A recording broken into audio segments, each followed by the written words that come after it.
Berkoff sur le vif, le réel enfonce la porte. Et on va rester sur un sujet sécurité et on retourne encore au Louvre où les vitrines sont une nouvelle fois sous le feu des projecteurs. Ah oui, pauvre génie, pauvre couronne de génie, etc. C'est quand même absolument dingue, hein, ce qui s'est passé. Et puis, nous avons appris, et ça nous fait toujours plaisir, que ces gens qu'on considérait... Attendez, je rappelle le maire du centre de Paris. Écoutez bien ce que disait Ariel Veil dès qu'on avait découvert le casse du siècle, car on appelait ça il y a encore 48 heures, le casse du siècle. Écoutez Ariel Veil. Visiblement, on a affaire à des très très grands professionnels, donc il n'y a pas lieu de s'inquiéter.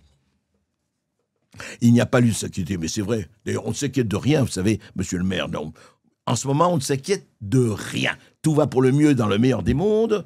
Eh bien voilà, on a appris que l'un ça partait pour l'Algérie, l'autre pour le Mali. L'un avait pris Charles de Gaulle quand même à l'aéroport. Il avait pris un petit billet d'avion, il s'en allait. Et puis on ne peut pas revenir sur les incidents, mais on revient et ça me fait plaisir d'accueillir Claude Moniquet. Bonjour Claude Moniquet. Bonjour André Berkoff. Bonjour. Alors, vous êtes spécialiste du terrorisme et du renseignement.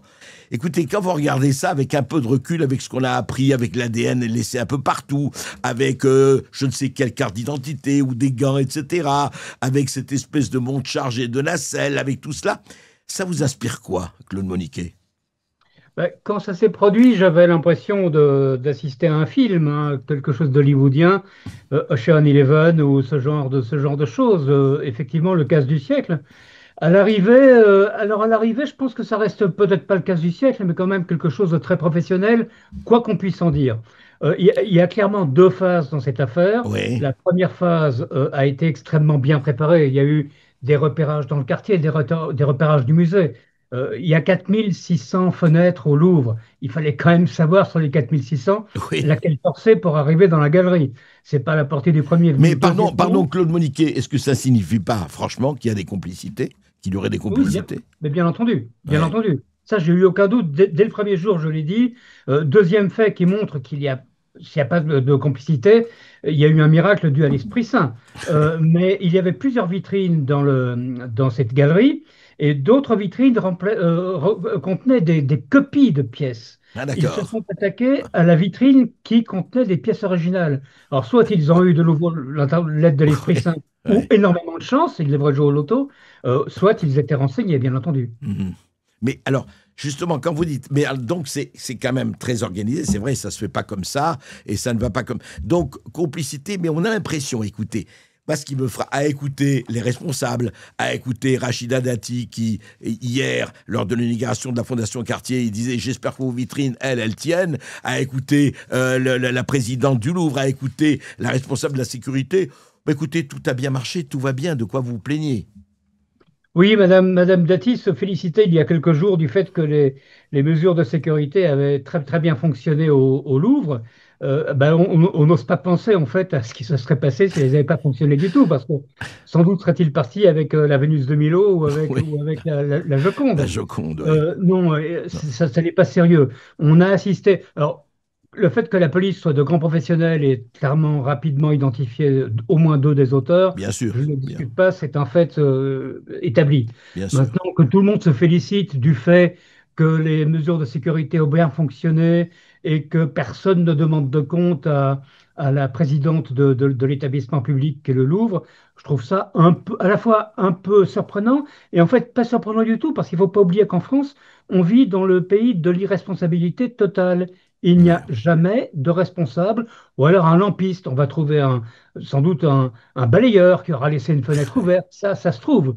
Mais un responsable, un directeur de service, un directeur d'établissement, et encore moins un ministre, ça démissionne quand même très, très, très rarement. On n'est pas au Japon, hein. La mode n'est pas du tout au seppuku en Oui, France. oui. Et Claude Moniquet, quand on sait que effectivement le nombre de caméras sur toute la façade du Louvre n'est pas quand même le record, et on se dit bien sûr que ça peut arriver, tout peut arriver, les braquages ou les pillages, ou voilà, se cassent, même s'il est du siècle ou pas. Mais c'est vrai, cette culture de l'irresponsabilité, surtout cette culture de dire, mais écoutez, alors il paraîtrait que la présidente du Louvre avait présenté sa démission, que le président l'a refusé, mais c'est ça qui, en fait, parce qu'on reçoit énormément de réactions, de tweets, de mails, etc. Les gens sont époustouflés par ça parce qu'ils comprennent pas. Ils disent mais alors tout se passe, voilà, et on n'a pas retrouvé pour le moment aucun bijou, je crois, aucun diamant. On n'a retrouvé aucun bijou, sauf effectivement le malheureux diadème Oui, de la pauvre impératrice Eugénie, qui est un peu abîmé, mais qui sera réparé. Et les autres, il n'est pas sûr du tout qu'ils soient retrouvés, parce qu'ils ont peut-être, voire probablement été volés pour leur valeur vénale et pas pour leur valeur patrimoniale. oui, La chance, ce serait qu'ils aient été volés par un collectionneur qui les veut dans sa cave, oui, et qu'on les retrouve un jour. c'est Mais possible. malheureusement, Ouais. ils ont sans doute été volés pour leur valeur vénale, et donc on va dessertir les pierres, on va fondre les montures, Mhm. retailler les pierres et les vendre au détail, ce qui est une catastrophe patrimoniale. Bien sûr. Mais effectivement, vous parliez de la sécurité et des caméras.